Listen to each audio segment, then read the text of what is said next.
Met a woman once in my clinical practice, man, this was something. She was as damaged a person as you could hope to contemplate. So she looked like a street person. She'd come to this behavior therapy clinic that I worked in as a student, and she was dressed like a street person. You know, she had this old ratty winter jacket on that was really dirty, and she stooped over. She wasn't very tall to begin with. She stooped over, hunched over, and she approached everyone like this, which made people shy away from her because it's an odd method of approach. But the reason she did that was she was really so timid and so humble that it was as if anybody that she approached had a light that was emanating from them too unbearable for her to behold. So it wasn't so much an oddity, although it was, as a preternatural humility. And I thought she had come to the behavior clinic because she wanted help. She was an outpatient at a psychiatric hospital that I worked at. And she couldn't communicate very well, partly because of her shyness, partly because her first language was French. Maybe she could communicate perfectly well in French, but I doubt it. She was not an intelligent person, technically speaking. You know, she was intellectually impaired, and probably in the bottom 10th percentile of the population. That's a pretty rough place to exist cognitively. You know, you're barely literate at that point. And her mother was very ill and was bedridden, and her mother had a boyfriend who was a violent alcoholic schizophrenic who was always haranguing her about Satan. And like, man, she had a rough life. She just didn't have anything going for her. She wasn't an attractive person physically, you know. People shied away from her. She just was the downtrodden of the earth, you know, in the realest sense. And that bloody woman, you know, she actually came to that behavior therapy clinic. She'd been an inpatient. And this was a rough place, man, because it was a hospital after deinstitutionalization, and there were tunnels connecting some of the wards to other wards because it's so cold. This was in Montreal. It's so cold in the winter. They built a hospital on these tunnels, and I took my brother there one day, and it was like walking through Dante's Inferno. I mean, if you were so psychiatrically impaired that you weren't released in the 1980s when deinstitutionalization was maybe at its peak, you were so damaged that there was just no possibility that you could function in the outside world. So the people that were left were sort of the most demolished of the most demolished. And so just walking through there for my brother, who had no experience in such things, was traumatizing, you know. And she had been in the inpatient ward for some time and then was released, and she wanted to talk to the hospital administration because she got out and she got this dog that she took care of and went for a walk, and she really liked this dog and she took care of it, you know, and she walked with it, and she wanted to see if she could go find one of those inpatients who was worse off than her and take them for a walk every day with her dog.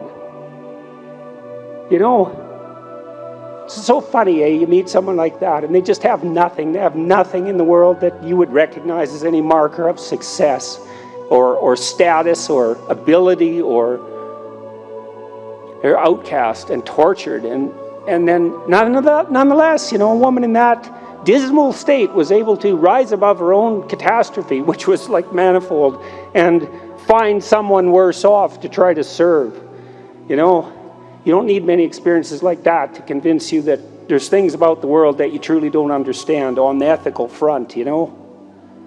So I would say, when you're at the crossroads and you're counseled to despair, you know, rise up in courage and see if you can resist it. It's better for you and it's better for the people around you.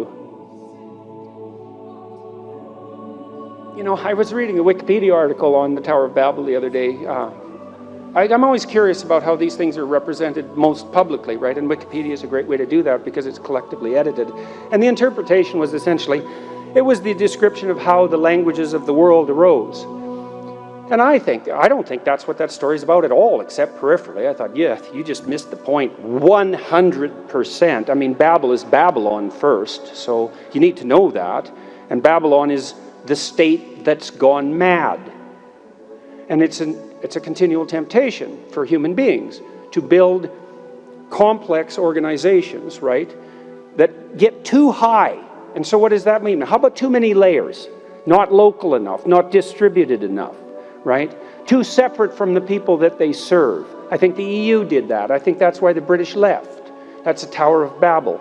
In fact, unbelievably, they used a famous painting of the Tower of Babel as a representation of the EU in some of their literature, which I think it was a painting by Bruegel, but I'm not sure of that. But that was just like, okay, I just do not understand how that happened at all.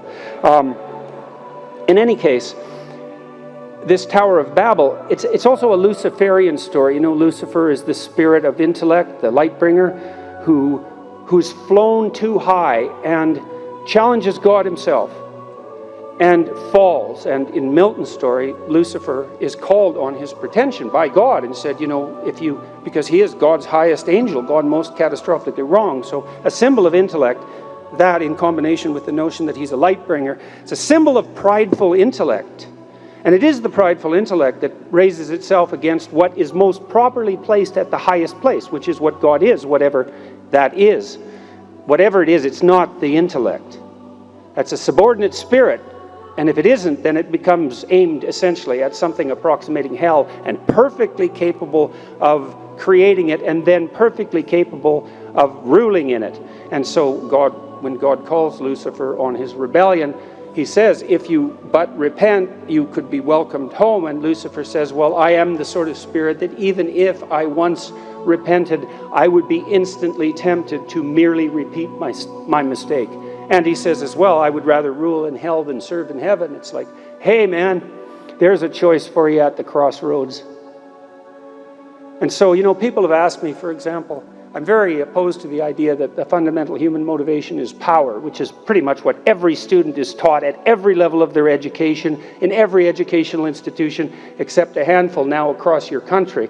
Fundamental motivation is power. There's no place for people of goodwill to meet and engage in constructive dialogue, dialogos, none of that, because our fundamental motivation is nothing but the will to power. And so there is no place for people of goodwill to meet. There is no such thing as dialogue. It's all a mask, a rationalization, a post hoc rationalization for pretension and power. It's such a dismal philosophy. It's so, you could not, and I believe this technically, you could not formulate a more pathological philosophy. It obliterates your faith in society, and it eradicates the notion of the individual. It removes the notion of good faith and goodwill, and it makes communication impossible. It's like, that's a temptation to engage in that sort of destruction as a consequence of your intellectual pretensions, let's say. And for all of you, this is going to face you too, this pretension, you know. So maybe you're not the hopeless type, and the temptation that assails you at the crossroads isn't your degeneration into a kind of faithless nihilism. Maybe it's a self-aggrandizement in some sense instead, and that you feel that now you have the opportunity to serve your own ambition. Psychopaths serve their own ambition. And they're the people who are most truly motivated by power, by the way, if you think about it clinically. And they're not very successful, all protestations to the contrary. They never rise above about 3% of any general population. And maybe it's a better strategy to be a manipulative psychopath than to lay inert in your bed, in your mother's bedroom when you're 40, but it's not an optimal strategy. And so you can get away with it being a psychopath because you can mimic competence and you can take advantage of people who have learned to expect the best from others, and so you can manipulate them. But you produce nothing on your own. And one of the things that's really interesting about psychopaths is they don't learn from experience, which means not only do they betray other people constantly, but they betray their own future selves. And there's really no difference between your future self and someone else, right? You know, if you're going to act ethically, and this is a very good way of thinking about acting ethically, you act in a way that works for you now, that works for you tomorrow, that works for you next week and next month and next year and in 5 years and in 10 years, and for you and your family and your friends and your broader community, and all of that simultaneously. And that's a place to find purpose in your life, to manage that balancing act simultaneously, and to sacrifice your narrow, self-oriented pretensions, ambition, all of that, the celebration of your own intellect, the construction of your own empire for your own narrow purposes. Part of the reason you shouldn't do that, even though it's tempting in some sense, especially if you have the ability, is because, do you want to rule over hell?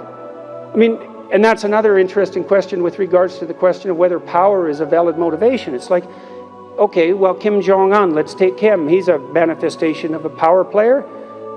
You think it's better to be leader of North Korea than to be just an ordinary peon there? Are you so sure it's better to rule over hell than just to be a servant in hell? It's not obvious to me. That's not success by any stretch of the imagination. The most powerful devil. That's like the worst possible failure. And so, you're called upon to take the lessons that you've been taught in a university like this, that attempts to teach you to abide by the eternal verities, to sacrifice your own narrow pretensions in the highest sense to something that's truly better, not because you should in some finger-wagging sense, but because there is truly nothing better, and perhaps you don't have the wisdom to see that, because it's difficult to see. It's difficult to have a purview broad enough to encompass those expanse of time and community and see what pattern of behavior is to be manifested in proper service to balance all of that in some musical manner. But that's definitely the appropriate pathway.